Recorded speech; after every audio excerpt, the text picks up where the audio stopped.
जुन्या भांडणाच्या कारणावरून मित्राकडून मित्रावर प्राणघातक हल्ला. मारेकरी मित्र कदीम जालना पोलिसांच्या ताब्यात. आज दिनांक 23 ऑगस्ट रोजी सकाळी 8:45 वाजेच्या सुमारास जालना शहरातील अंबड चौफुली परिसरात गाड्यामधून इटा खाली करणाऱ्या दोन कामगार मित्रात जुन्या वादातून शाब्दिक चकमक होऊन एका मित्रानं दुसऱ्या मित्रावर चाकू हल्ला केला. या जखमी तरुणास उपचारार्थ औरंगाबाद छत्रपती संभाजीनगर इथं हलवण्यात आले असून मारेकऱ्यास कदीम जालना पोलिसांनी ताब्यात घेतलं आहे. राहुल अहिरे वय वर्ष 25 आणि आकाश शेजूळ हे दोघे मित्र असून अंबड चौफुली परिसरात इट भट्टीच्या गाड्या खाली करतात. या दोघा मित्रात मागील भांडणाच्या कारणावरून वाद झाला. काही कळण्याच्या आतच राहुलनं आकाश शेजूळ वय वर्ष 27 याच्या बगड्यात चाकूनं सपासप वार करून गंभीर जखमी केले.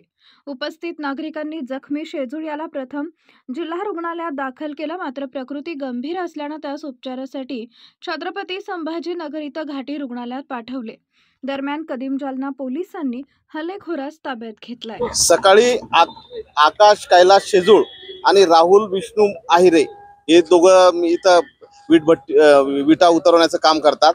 सकाळी याच्या जुन्या कारणावरून यांचे दोघांमध्ये वाद झाले आणि राहुल विष्णू आहिरे याने आकाश कैलास शेजूळ याच्या डाव्या बरगडीत चाकू हल्ला केला. त्यामुळे तो जखमी झालेला आहे. त्याला हॉस्पिटल रेफर केलं होतं. त्याला आता सध्या तो संभाजीनगरला रेफर केलेला आहे. आणि जो आरोपी आहे राहुल विष्णू आहिरे वय 25 वर्ष त्याला आपण ताब्यात घेतलेला आहे. तो आपल्या कस्टडीमध्ये आहे. त्यांचे जुने वाद होते. दोघं विटा भरण्याचं काम करतात. ते विटा भरण्याच्या काही कारणामुळे त्यांचे वाद झाले आणि वादातून चाकू हल्ला झाला. जखमीची तब्येत सिरियस आहे. त्याला संभाजीनगरला रेफर केलेला आहे.